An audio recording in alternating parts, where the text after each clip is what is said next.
أعوذ بالله من الشيطان الرجيم وإلا تفعلوه تكن فتنة في الأرض وفساد كبير صدق الله العظيم. حضرات علماء کرام، ائمہ مساجد، سب سے پہلے میں اپنی خوشی کا اظہار کرتا ہوں کہ آپ حضرات یہاں اس لیے تشریف لائے کہ اس وقت جو ملک کے حالات ہیں اس کی روشنی میں ہم کچھ کام کرنے کا عزم اپنے اندر پیدا کریں اور کوئی ترتیب ایسی ہمارے ذہنوں میں آ جائے کہ جو ذریعہ بنے ان خطرات کے سد باب کا جو اس وقت ہمارے سروں پر منڈلا رہے ہیں، اور ہر صاحب فہم کو اس کا احساس ہے۔ دیکھیے، کسی بھی چیز کو دور کرنے کے دو طریقے ہوتے ہیں۔ ایک طریقہ عارضی ہوتا ہے اور ایک طریقہ ایسا ہوتا ہے کہ اس سے سد باب ہو جاتا ہے، وہ منفذ بند ہو جاتا ہے اور آگے بھی وہ خطرہ پھر اس طرح باقی نہیں رہتا جو عام طور پر عارضی کوششوں کے بعد وہ خطرات قائم رہتے ہیں، باقی رہتے ہیں۔ ایک جگہ آپ کام کریں گے تو دوسری جگہ پھر دوسرا خطرہ سامنے آئے گا۔ تو جو دوسرا طریقہ ہے سد باب کا، وہ طریقہ زیادہ بہتر ہوتا ہے۔ آپ کو تجربہ ہوگا کہ گھر کی چھت پر سیلن آتی، آپ قلعی کراتے ہیں، پینٹنگ کراتے ہیں، سال بھر بمشکل چلتی ہے، پھر دوبارہ وہ دھبے نظر آتے ہیں، آپ دوبارہ پینٹنگ کراتے ہیں۔ تو ایک طریقہ تو یہی ہے کہ آپ پینٹنگ کراتے رہیے، ہر سال کرائیے، 6 مہینے پہ کرائیے، سیزن آ رہی ہے وہ آتی رہے گی، اور ہر کوئی دن کے بعد آپ کو پینٹنگ کرانی پڑے گی، قلعی کرانی پڑے گی۔ اور ایک راستہ یہ ہے کہ وہ سیزن جہاں سے آ رہی ہے، پانی یہاں سے مر رہا ہے، آپ اس منفذ کو بند کر دیجیے۔ جب وہ منفذ بند ہو جائے گا، اس کے بعد آپ پینٹنگ کریں گے، پھر آپ کے لیے کوئی پرابلم نہیں، سالوں چلے گی، ہو سکتا ہے 10 سال چلے۔ اگر اچھی پینٹنگ ہو جائے طویل زمانے تک چلتی، لیکن اس کی شرط ہے کہ کہیں سے پانی کا منفذ نہ ہو۔ سیلن اگر آ رہی ہے، آپ کتنی اچھی پینٹنگ کرائیے، پھر وہ خراب ہو جائے گی۔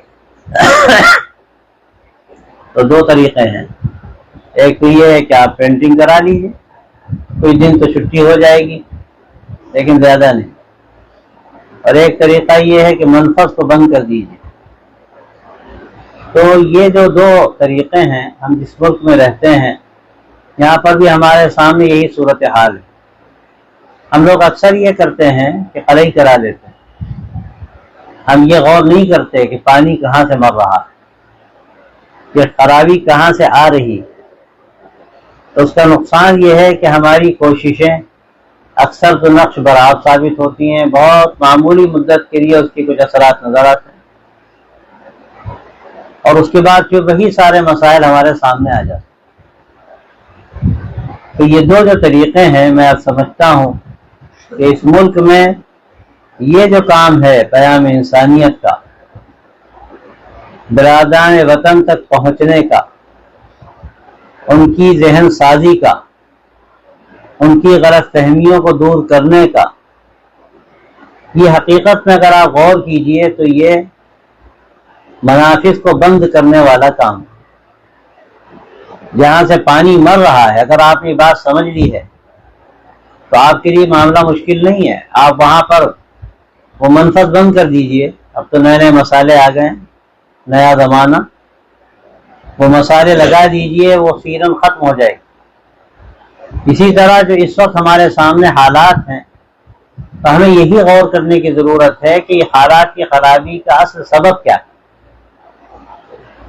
ابھی آپ کے سامنے بات آئی کہ میڈیا نے گویا کہ ایک مہم چھیڑ رکھی ہے اسلام کے خلاف، مسلمانوں کے خلاف، اور ذریعہ اس کا انہوں نے جو اختیار کیا ہے وہ اسلام کی بھیانک تصویر پیش کرنے کا کیا ہے، اور وہ اس کے لیے کوششیں کرتے ہیں، اور یہ نئی بات نہیں ہے، یہ کام مستشرقین بہت پہلے کر چکے ہیں اور آج بھی کر رہے ہیں، پوری دنیا میں کام ہو رہا ہے کہ جہاں سے ہم محسوس کر سکتے ہیں کہ ایک عام آدمی جس کو اللہ نے کوئی زیادہ فہم نہیں دیا ہے وہ غلط فہمی میں پڑ سکتا ہے، ایسے جو مواقع ضعف ہیں، کمزوری کے پہلو ہیں، ان کو تلاش کرتے ہیں اور تلاش کرنے کے بعد ان کو وہ بہت زور زور سے چلا چلا کر بیان کرتے ہیں، اور ایسی دسیوں چیزیں آپ کو مل جائیں گی۔ اور سب سے بڑھ کر میں سمجھتا ہوں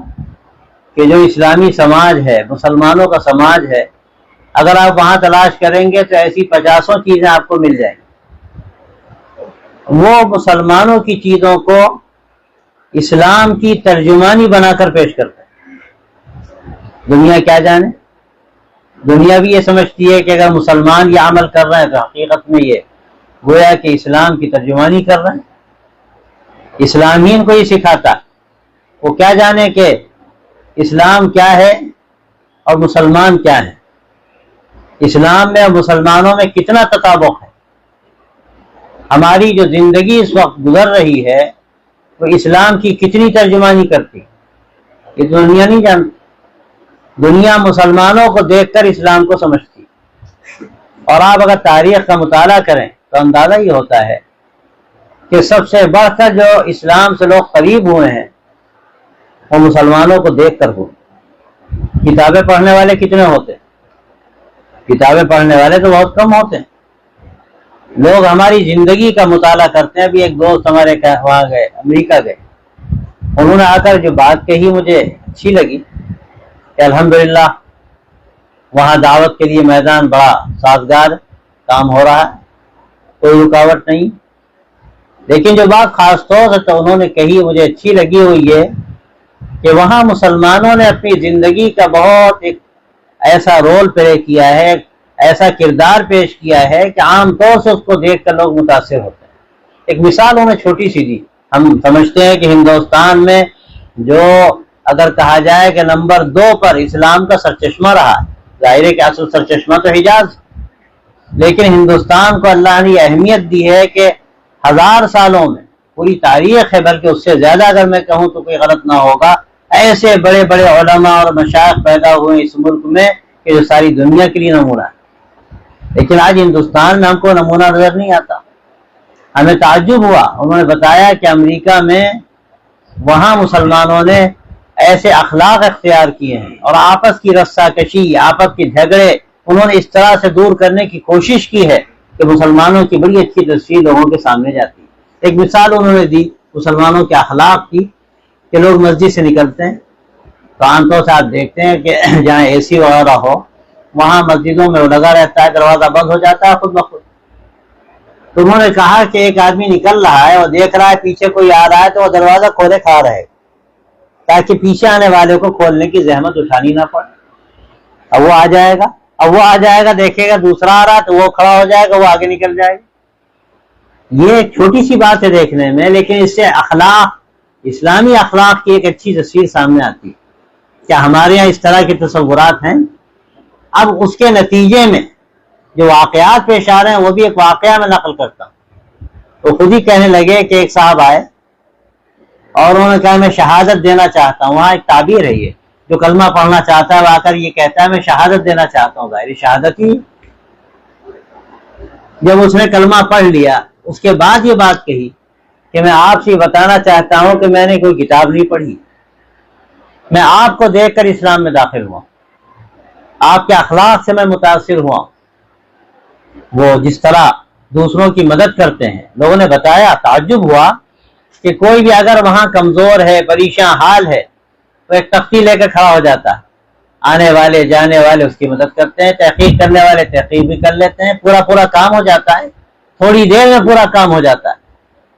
کتنے نوجوان جو ہندوستان سے گئے ہیں تعلیم کے لیے اور ان کے پاس اسباب نہیں ہیں، انہوں نے ذرا سی کوشش کی، تھوڑی دیر میں ان کا سارا کام ہو گیا۔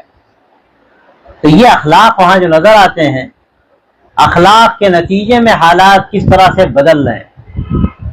جو بات کہی جاتی ہے کہ شمس الاسلام تطلع علی الغرب، ایک بڑی مصنفہ ادیبہ ہے، اس نے کتاب لکھی ہے، یورپ کی کرسچن ہے وہ، کہ اسلام کا سورج یورپ میں طلوع ہو رہا۔ اس کا اگر دوسرا جو مفہوم مخالف ہے اگر نکالا جائے کہ ایشیا میں کیا ڈوب رہا ہے، یہاں کیا صورتحال، یہاں ہمارے اخلاق کیسے ہیں، ہم کن جھگڑوں میں پڑے ہوئے ہیں، معمولی باتوں پر ہم جان لینے اور دینے پر تیار ہیں، مقدمے بازیاں ہوتی ہیں، اور بعض مرتبہ اسلام کے نام پر ہم نہ جانے کیا کیا کرتے ہیں۔ بہت چھوٹی باتوں کو ہم ایسا بتنگا بناتے ہیں کہ ایک دیکھنے والا ہمیں کس نظر سے دیکھتا ہے۔ تو میرے بھائیوں، یہ اصل مسئلہ ہمارا ہے، ہم کو یہ دیکھنا ہے کہ پانی کہاں سے مر رہا ہے۔ ہم باہر سے قلعی کرتے رہیں، کتنی قلعی کریں گے، کتنی لیپا پوتی کریں گے، کام چلے گا اور کتنے دن چلے گا۔ تو میں خاص طور سے یہ بات کہنا چاہتا ہوں، آپ کا ماشاءاللہ یہ جو صوبہ ہے یہ بڑا حساس صوبہ ہے، اللہ نے آپ کو ہر طرح کے موقع یہاں دیے ہیں۔ یہاں اگر ہم اسلام کی بہتر تصویر پیش کرتے اور صحیح اسلام کا ہم مظاہرہ کرتے اپنی اخلاقی زندگی میں، اور دیکھیے ہمیں لوگ آ کر مسجدوں میں مدرسوں میں نہیں دیکھتے، ہمیں لوگ کہاں دیکھتے ہیں؟ ہمیں لوگ سڑکوں پہ دیکھتے ہیں، کاروبار میں دیکھتے ہیں، سفروں میں دیکھتے ہیں۔ وہاں ہمارا طرز کیا ہوتا ہے، ہمارا جو وہاں وہ ہوتا ہے اخلاقی جو نظام ہوتا ہے ایک دوسرے سے تعلق کا، وہ نظام وہاں پر کیا ہوتا ہے، ہماری خود غرضی وہاں کیسی ہوتی ہے۔ ہم سیٹ پر پاؤں پھیلا کے بیٹھے ہوئے ہیں، کوئی بوڑھا بیچارہ کھڑا ہوا ہے، ہم سوچتے ہیں کہ سیٹ ہم نے ریزرو کرائی، بوڑھے میاں کھڑے رہے، تو کیا مطلب؟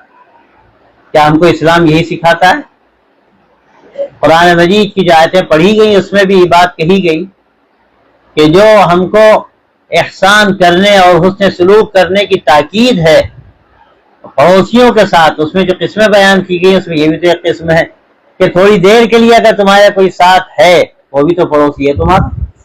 جہاز میں تمہاری سیٹ اس کی سیٹ کے بغل میں ہے، ٹرین میں اس کی برتھ تمہاری برتھ کے سامنے ہے، بس میں تم ساتھ بیٹھے ہو، تو ہم سوچتے ہیں کہ ہم سے کیا مطلب، وہ پریشان ہے، وہ ضرورت مند ہے، ہوا کرے، ہم تو تھوڑی دیر کے لیے بیٹھے ہیں، ابھی آگے اتر جائیں گے۔ لیکن اسلام ہم کو یہ نہیں سکھاتا، اسلام تو کچھ اور سکھاتا ہے۔ اور ایک واقعہ مجھے یاد آیا اسی مناسبت سے، حضرت مولانا علی میاں صاحب رحمۃ اللہ علیہ کا، حضرت عبداللہ کاپودروی جو بڑے عالم ہیں گجرات کے، انہوں نے مجھ سے کم 3 مرتبہ سنایا، دیوبند کے بڑے فاضل حضرت مولانا علی میاں، بہت پرانی بات ہے، لکھنؤ سے سہارنپور حضرت شیخ الحدیث کے پاس جا رہے تھے، عبداللہ صاحب انتقال ہو چکا، اس وقت وہ شاید 20 سال کے ہوں گے، یہ تقریباً 60-70 سال پرانی بات ہے۔ مولانا علی میاں کی اس وقت عمر 45-50 سال کی تھی، اور وہ ایسا مرحلہ مولانا سے گزرا ہے کہ بیچ میں مولانا کی آنکھ ایسی کمزور ہو گئی کہ ان کو نظر نہیں آتا، اور گاؤٹ کا مرض مولانا کا پرانا تھا۔ تو سناتے ہیں کہ ایک مرتبہ ہم جب سفر میں جا رہے تھے سہارنپور، ایک کوپے میں 4 سیٹیں تھیں، 2 سیٹیں سامنے کی 2 ہندوؤں کی تھیں اور نوجوان تھے دونوں، اس میں ایک ممبر اسمبلی بھی تھی، اور سامنے کی 2 سیٹوں میں مولانا کی نیچے کی سیٹ تھی اور میری سیٹ اوپر کی تھی۔ باتیں ہو رہی تھی، مولانا پیام انسانیت کی بات چھیڑتے تھے، اسلام کا جو اخلاقی نظام ہے، اس کا جو صحیح معاشرتی پہلو ہے اس کا تذکرہ فرماتے تھے۔ رات کا وقت ہوا تو ایک بوڑھی خاتون بغل کے کھوپے سے آئیں اور کہنے لگی کہ میری سیٹ اوپر ہے، میں بوڑھی ہوں، چڑھ نہیں سکتی، نیچے 2 ہیں، وہ سینئر سٹیزن ہے، میں ان سے ریکویسٹ نہیں کر سکتی، اگر آپ میں سے کوئی مجھے نیچے سیٹ دے دے تو میں لیٹ جاؤں گی، ورنہ مجھے رات بھر بیٹھنا پڑے گا۔ وہ ہندو تھی، ٹیکا لگا ہوا تھا، وہ دونوں ہندو بیٹھے رہے، کوئی ٹس سے مس نہیں ہوا، نوجوان تھے وہ بیچاری مایوس ہو کر جب جانے لگی تو مولانا نے کہا کہ بہن فکر نہ کرو، یہ دیکھو میری نیچے کی سیٹ ہے، یہاں آ کر تم لیٹ جانا۔ جب وہ چلی گئی اظہار تشکر کرتے ہوئے اور تعجب کرتے ہوئے کہ ایک مسلمان ٹوپی والا داڑھی والا جس کی داڑھی بھی سفید ہو رہی ہے وہ پیشکش کر رہا، ہندو بیٹھے نوجوان، اس پر اثر پڑا، وہ چلی گئی۔ تو عبداللہ صاحب نے کہا کہ حضرت آپ نے تو غضب کر دیا، آپ نے نیچے کی سیٹ دے دی تو آپ کیا کریں گے؟ آپ کے گاؤں کی تکلیف ہے، پاؤں میں نظر بھی نہیں آتا، آپ کیسے اوپر چڑھیں گے؟ میں کیسے چڑھاؤں گا آپ کو؟ تو مولانا نے عجیب بات کہی، میں وہ آپ کے سپرد کرنا چاہتا ہوں مولانا کا وہ جملہ۔ مولانا نے فرمایا کہ مولی عبداللہ، اسلام کے اخلاقی نظام کو پیش کرنے کا موقع بار بار ہاتھ نہیں آتا، کبھی بھی اگر موقع ملے تو چاہے قربانی دینی پڑے لیکن اس کو گنوانا نہیں چاہیے۔ یہ اصل میں وہ بنیادی بات ہے کہ اگر ہم اس پر توجہ دیں انفرادی زندگی میں اور اجتماعی زندگی میں، تو میں سمجھتا ہوں کہ جہاں سے پانی مر رہا ہے انشاءاللہ وہ منافذ وہاں سے بند ہو جائیں گے۔ ہمارے بارے میں جو سمجھا جا رہا ہے، جو سوچا جا رہا ہے، جو کہا جا رہا ہے، میڈیا کہہ رہا ہے اور زور زور سے کہہ رہا ہے، بڑی طاقت کے ساتھ کہہ رہا ہے، وہ ایسی باتیں کہہ رہا ہے کہ سننے والا کیا ہمارے بارے میں تصور کرے گا۔ اور پھر افسوس کی بات یہ ہے کہ ہماری جو سماجی زندگی ہے اس میں ایسی ناہمواریاں نظر آتی ہیں کہ خود بخود ہمیں بہت ساری چیزیں اپنی آنکھوں سے نظر آتی ہیں جن کا اسلام سے کیا تعلق، لیکن مسلمانوں نے وہ چیزیں اختیار کر رکھی۔ ان کو دیکھنے کے بعد اسلام کے بارے میں، مسلمانوں کے بارے میں آخر کیا تصور ہوگا؟ میں کہتا ہوں اکثر کہ یہ میڈیا تو رائے کا پربت بناتا ہے، یا یوں کہیے کہ بات کا بتنگڑ بناتا ہے، یہی ہوتا ہے نا۔ لیکن میں سوال یہ کرتا ہوں کہ رائے آئی کہاں سے؟ یہ بات چلی کہاں سے جس کا بتنگڑ بنایا گیا؟ یہ بات آئی کہاں سے؟ بات تو ہمارے سماج سے چلتی ہے، کچھ نہ کوئی بگاڑ تو وہاں نظر آتا ہے اور یہ ہوتا ہے۔ یہی صاحب کہنے لگے مولوی صاحب فکر کیجئے، ایک پوری بستی مسلمانوں کی، 100% مسلمانوں کی بستی، حالت یہ ہے اس قدر جھگڑے آپس کے وہاں ہیں کہ آپ صبح عدالت میں جائیے تو ہر گھر کا کوئی نہ کوئی فرد آپ کو عدالت میں ملے گا۔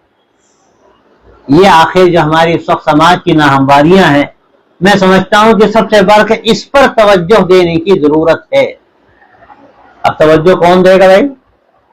توجہ جو دکان میں بیٹھا صبح سے شام تک سودا بیچ رہا ہے، یا کوئی ٹھیلا لگا رہا ہے، یا کوئی اپنے دوسرے بزنس میں لگا ہوا ہے، اپنے کام میں لگا ہوا ہے، کیا آپ اس سے امید کرتے ہیں؟ کون توجہ دے گا؟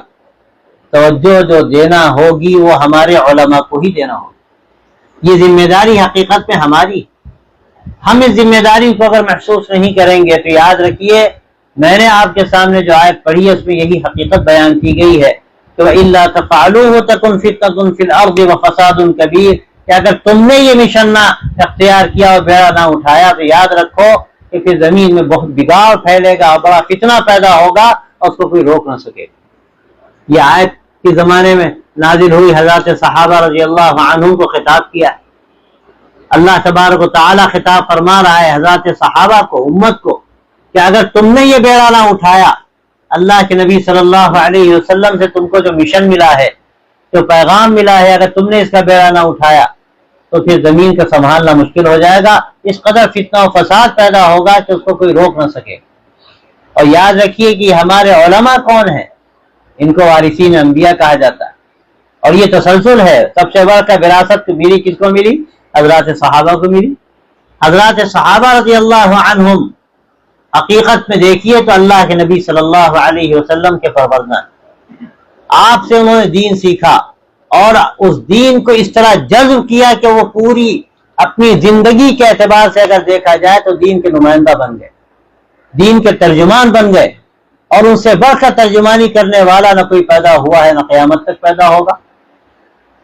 وہ سارے کے سارے حضرات صحابہ رضی اللہ عنہم سب سے بڑھ کر دین کے ترجمان اور سب سے بڑھ کر اللہ کے نبی صلی اللہ علیہ وسلم کے وارث، اور آپ صلی اللہ علیہ وسلم سے انہوں نے جو کچھ سیکھا وہ ساری امت تک منتقل کرنے والے اور ساری امت کے معلم، وہ سلسلہ وہاں سے چلا اور قیامت تک چلے گا۔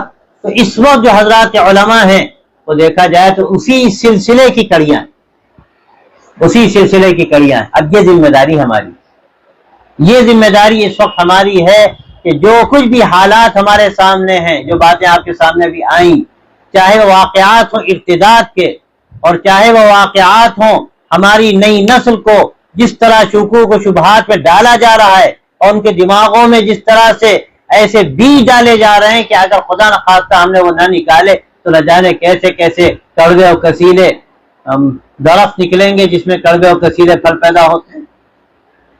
اس وقت ہماری بڑی ذمہ داری، پوری کوششیں کی جا رہی ہیں، پوری پلاننگ کی جا رہی ہے۔ ہمارے حضرات تو کہتے تھے کہ اس ملک کو اسپین بنانے کا پورا نقشہ تیار ہے، اور یہ جاننے والے جانتے ہوں گے بیچ میں ایک وقفہ آیا ہے ایسا کہ یہاں کے جو تھنکرس ہیں انہوں نے باقاعدہ جا کر لندن کی لائبریریوں سے جو اندلس کی تاریخ پر کتابیں لکھی گئی ہیں اور کتابیں نکالی، ان کو چاٹ ڈالا۔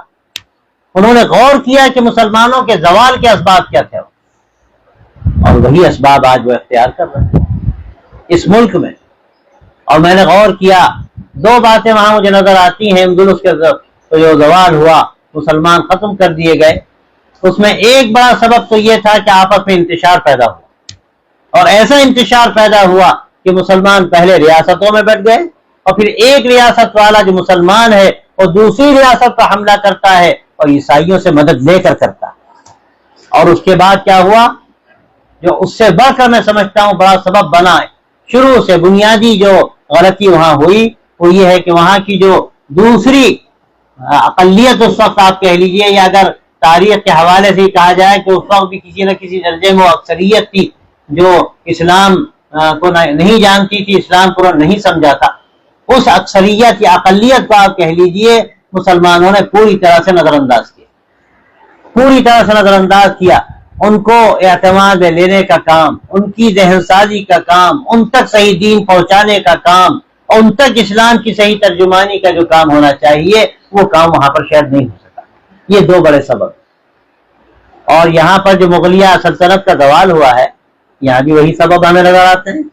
آپ جانتے ہوں گے کہ چھوٹی چھوٹی ریاستیں جو یہاں ہندوستان میں بعد میں پیدا ہوئی اور پھر وہ آپس میں لڑنے لگیں، انہوں نے بھی وہی کیا جو وہاں ہوا کہ انہوں نے انگریزوں سے مدد لے لے کر مسلمانوں پر حملہ کیا، انگریزوں کو طاقت پہنچائی، اور اس کا نتیجہ جو ہوا ہمارے سامنے ہے۔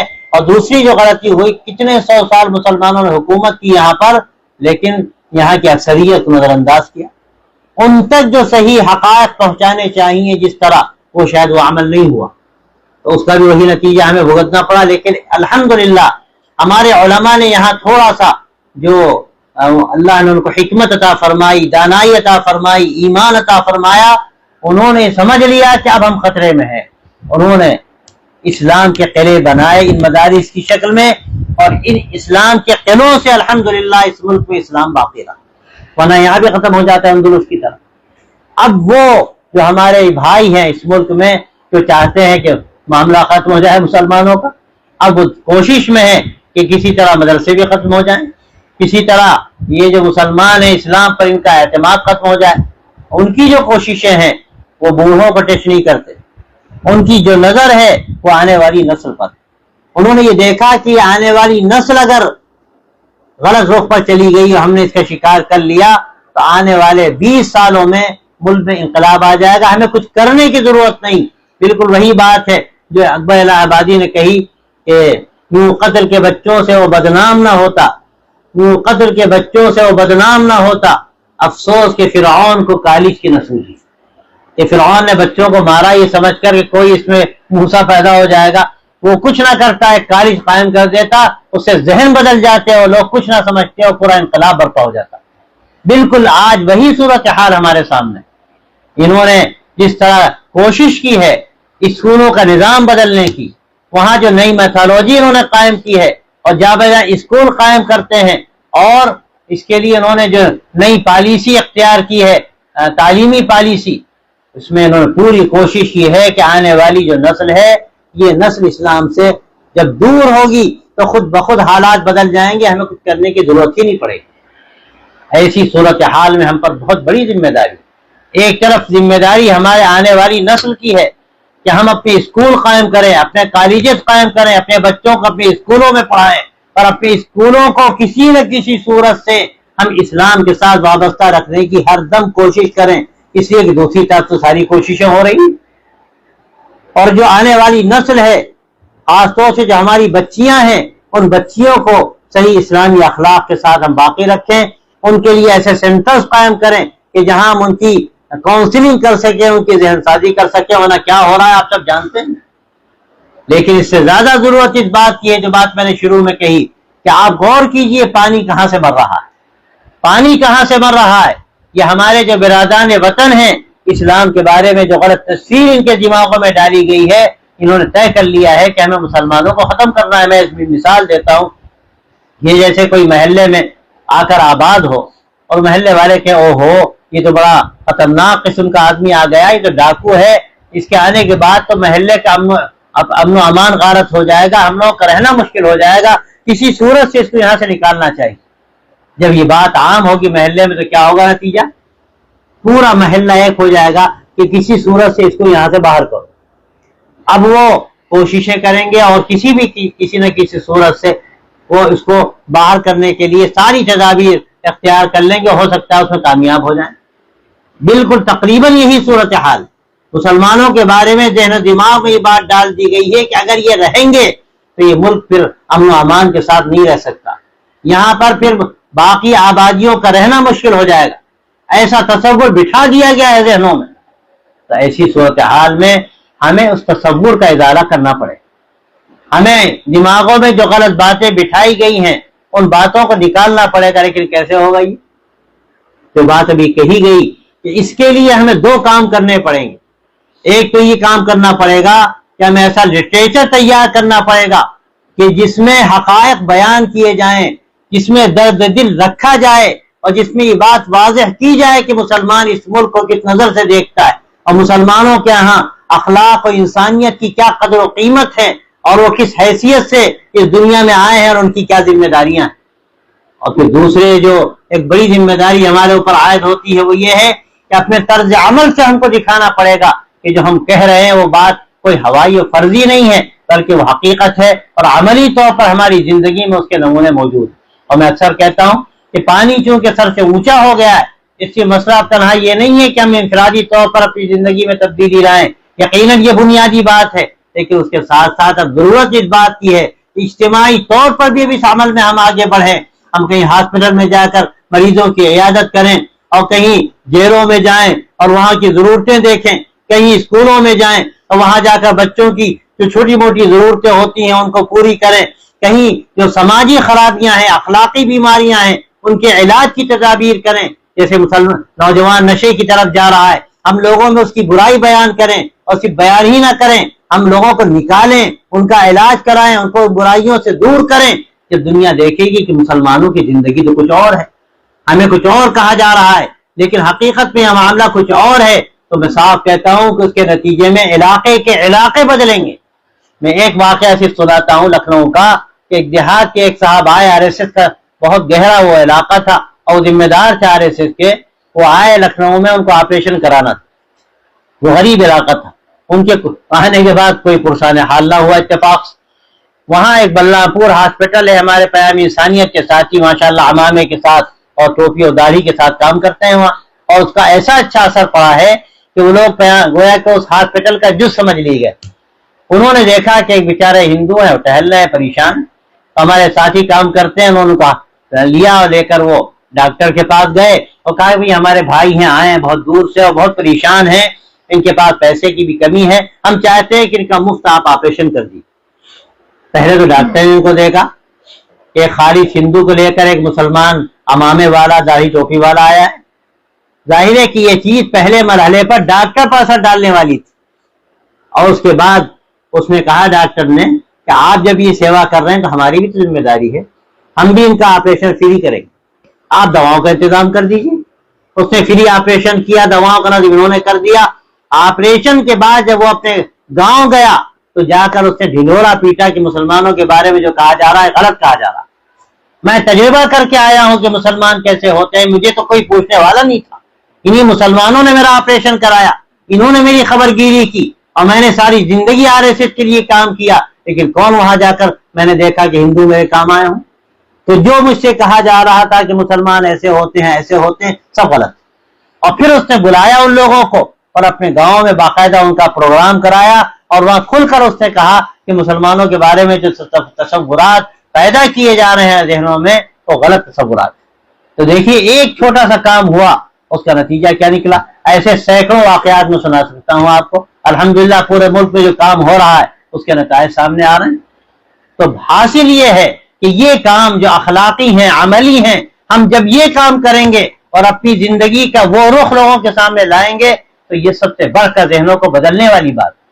اس سے جو صورتحال ہمارے سامنے آئے گی, میں وہ بہت سی باتیں ہو سکتا ہے کہ آپ کے سامنے کھل کر نہ کہہ سکوں, لیکن کم سے کم درجہ یہ ہے کہ جو غلط باتیں اسلام کے بارے میں اور مسلمانوں کے بارے میں جب دماغ میں ڈالی گئی ہیں انشاءاللہ وہ باتیں خود بخود نکلیں گی. تو میں سمجھتا ہوں کہ آج کی صورتحال میں جو بنیادی اس وقت ہمارے کرنے کا کام ہے, اس سے یہ منفذ بند ہو سکتا ہے, اس سے یہ دروازہ بند ہو سکتا ہے, اس سے بار بار قلعی کرنے کی ضرورت نہیں پڑے گی, یہ راستہ بند ہو جائے گا, پانی آنا بند ہو جائے گا, تو انشاءاللہ پھر آپ جو قلعی کریں گے وہ پائیدار ہوگی. اس کے لیے ہمیں ذہن سازی کا کام کرنا ہے, ہمیں لٹریچر تقسیم کرنا ہے, ہمیں ڈائلاگ کرنے ہیں, ہمیں کارنر میٹنگیں کرنی ہیں, ہمیں انفرادی ملاقاتیں کرنی ہیں, ہمیں لوگوں تک لٹریچر پہنچانا ہے. یہ سارے کام ہیں جن کی حیثیت دعوے کی ہے. اور ہمیں دلیل بھی فراہم کرنی ہے کہ اس کے ساتھ ساتھ ہم ہاسپٹل میں جائیں, وزٹ کریں, ہم کمزوروں کی مدد کریں, ہم بھوکوں کو کھانا کھلائیں, ہم جو بیچارے مریض ہیں ان کو دوا علاج کا ان کے پاس انتظام نہیں, ہم کچھ انتظام بھی کر دیں. ہم جا کر اسٹیشنوں پر جو بیچارے ضرورت مند بعض مسافر گزر رہے ہوتے ہیں, کوئی پرسان حال نہیں ہوتا, ان کو ٹھنڈے پانی کی ایک بوتل پہنچا دیں. تب ایک چھوٹا سا کام ہوتا ہے جو زندگیوں میں تبدیلی کا ذریعہ بن جاتا ہے.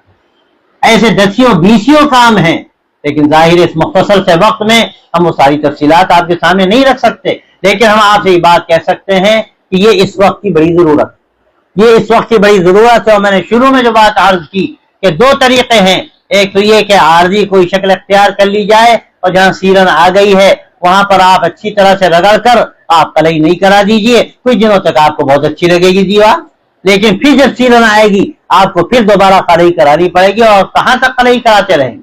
اس سے بہتر یہ ہے کہ پہلا مرحلہ یہ ہے کہ جہاں سے پانی مر رہا ہے آپ وہ منفذ بند کر دیجیے.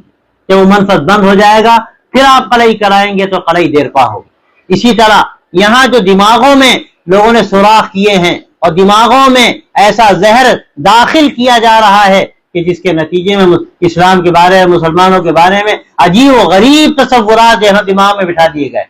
ابھی تازہ بات ہے, ہمارے ایک دوست کہنے لگے, ایک دکان سے ہم گزر رہے تھے, دو بچے بیٹھے ہوئے تھے, بولے کہ مسلمان جا رہے ہیں, بڑے خطرناک ہوتے ہیں. ان دونوں نے کیا کیا, ایک دم دوڑ کے گئے, بچے کو گود میں اٹھا لیا تو چیخنے لگا, بھائی بیٹا ہم کافی دیں گے تمہیں. اسی طرح اس نے کوشش کی مگر وہ روتا رہا, چیختا رہا, نہیں آپ لوگ اچھے لوگ نہیں ہوتے. آپ اندازہ کیجئے کہ مسلمانوں کے بارے میں من حیث القوم کیا باتیں بٹھا دی گئی. حضرت معاذ یہ قصہ بہت سناتے تھے کہ ایک مسلمان ایک ہندو دو آفس میں کام کرتے تھے, کلیگ تھے. تو ایک مرتبہ جو مسلمان تھے وہ ہندو دوست کے گھر گئے, چائے وائے ہوئی, بچہ نکل کر آیا تو ایسے کہتے ہیں بیٹا آؤ کیا نام ہے تمہارا, تو بھاگا, قریب نہیں آتا تھا. بہت کہا, اور باپ نے بھی کہا بیٹا جاؤ تمہارے انکل ہے, لیکن وہ آنے کو تیار نہیں. جب زیادہ اس نے کہا تو لڑکے نے اپنے باپ کے کان میں کچھ کہا. باپ ہی کا نہیں تم کیسی بات کہتے ہو, مگر وہ یہ کہہ کر اندر چلا گیا. اب انہوں نے پوچھا کیا کہہ رہا ہے, اب وہ بیچارے بڑے شرمندہ, بولنے کو تیار نہیں. زیادہ پوچھا تو کہنے لگے عجیب بات ہے, یہ کہہ رہا ہے کہ یہ مسلمان ہے, ہر مسلمان کی جیب میں چھری ہوتی ہے, وہ گلا کاٹ دیتا ہے, ہم ان کے پاس نہیں جائیں گے. آپ غور کیجئے کیسا ذہن بنایا جا رہا ہے. یہ تو پرانی بات ہے, اور آج اسکولوں اور کالجوں میں جو ہو رہا ہے, جو ذہن بنایا جا رہا ہے, میں وہ کیا کہوں آپ. تو بھائیو اتنے بڑے پیمانے پر اور سارے وسائل کے ساتھ جو کچھ ہو رہا ہے, ہمیں اس کے لیے کچھ تو کرنا پڑے گا. ہمیں اس پیمانے پر نہ صحیح لیکن کچھ نہ کچھ کرنا پڑے گا. اور میں سمجھتا ہوں کہ تھوڑا کام بھی انشاءاللہ, یہ کام ایسا ہے مثبت کہ تھوڑا کام بھی انشاءاللہ ہم اگر کریں گے اس کے نتائج ضرور ہمارے سامنے آئیں گے. تو یہ اس وقت کی بڑی ضرورت ہے. اور جیسے شروع میں بات آئی کہ صرف اتنا نہیں ہے کہ میں نے چند باتیں کہہ دی ہیں آپ کے سامنے, میں مناسب سمجھتا ہوں آپ مختلف اضلاع کے لوگ ہیں, مختلف علاقوں سے آئے ہیں, اگر تھوڑا سا آپ بعد میں بھی بیٹھیں اور ہمارے عزیز مولی جنید صاحب بیٹھ جائیں اور تھوڑا سا کام کی ترتیب بھی آپ کے سامنے آ جائے, کام کیسے شروع کیا جاتا ہے, ہم کیسے ان کے اندر داخل ہو سکتے ہیں. یہ کام بڑا مشکل لوگ سمجھتے ہیں اور پوچھتے بھی ہیں کہ بھئی کیسے کیا جائے. جی تو چاہتا ہے مگر کیسے کریں. انشاءاللہ اس کا جو راستہ ہے، جو اس کا نظام ہے، وہ بھی آپ کے سامنے آ جائے گا. اور پھر تھوڑا سا اگر اس کے لیے حلقے بن جائیں، ضلع وار کوئی نظام بن جائے، کچھ افراد تیار ہو جائیں، تو ہم سمجھتے ہیں کہ خاص طور سے اس جموں کے لیے، صوبہ تو بہت بڑا ہے، کشمیر بھی شامل ہے، لیکن خاص طور سے جموں کے لیے جہاں ایک بہت بڑی تعداد میں، بلکہ بہت بڑی اکثریت ہمارے برادران وطن کی، ہم تو بہت کم تعداد میں یہاں پر ہیں، تو یہاں پر ہمیں ان کے سامنے ایک نمونہ پیش کرنا ہے، ان کی غلط فہمیاں دور کرنی ہے. انشاءاللہ اگر یہ کام ہوا اور آپ نے اس کا طریقہ سمجھ لیا تو اس سے ایک بہت بہتر راستہ نکلے گا اور یہ غلط فہمیاں دور ہوں گی. ہم سمجھتے ہیں کہ اس سے ملک کی فضا بدلے گی اور جو خطرات ہیں انشاءاللہ وہ خطرات دور ہوں گے. اور یہی ایک بہتر راستہ ہے، پائیدار راستہ ہے، جس سے بہتر شکلیں ہمارے سامنے آ سکتی ہیں اور راستے انشاءاللہ ہمارے سامنے کھل سکتے ہیں. والذین جاہدوا فینا لنہدینہم سبلنا وان اللہ لمع المحسنین. کہ جو بھی ہمارے لیے اپنی جانیں کھپائیں گے، ہم ان کے لیے اپنے راستے کھول دیں گے. تو یقین اللہ تعالیٰ فرماتا ہے کہ ان اللہ لمع المحسنین، کہ جو بہتر کام کرنے والے ہیں ان کی اللہ کے ساتھ ان کی معیت ہے، ان کی نصرت ہے، اللہ ان کے ساتھ ہے، مدد بھی اللہ کی ان کے ساتھ ہے. اللہ راستے بھی کھولتا ہے. تو نہ ہمیں مایوس ہونے کی ضرورت ہے، نہ ہاتھ پہ ہاتھ دھر کر بیٹھنے کی ضرورت ہے، کام کرنے کی ضرورت ہے. اگر علماء میدان میں آئیں گے انشاءاللہ اس ملک کو نہ کوئی اسپین بنا سکا ہے اور انشاءاللہ نہ کبھی اسپین بنا سکے گا. اگر ہم میدان میں رہے اور کام کرتے رہے، اللہ کی مدد بھی ہوگی اور انشاءاللہ راستے بھی کھلیں گے. اللہ تعالیٰ آپ کے آنے کو، جمع ہونے کو قبول کرے اور ہم سب کو اللہ تعالیٰ اس خیر کے لیے قبول کرے اور ہر طرح کے انتشار سے اور ہر طرح کی گروہ بندیوں سے بالا تر ہو کر ان حالات میں ہمیں آگے بڑھنے کی اللہ توفیق عطا فرمائے. اور اللہ دین کی خدمت کے لیے، اسلام کے لیے اور اس ملک کے لیے اللہ نے قبول فرمائے اور آپ کے یہاں جمع ہونے کو خیر کا ذریعہ بنائے. جن لوگوں نے اس کا انتظام کیا اللہ تعالیٰ ان کو بہتر سے بہتر صلہ عطا فرمائے اور بہترین صدقہ جاریہ بنائے. وآخر دعوانا ان الحمد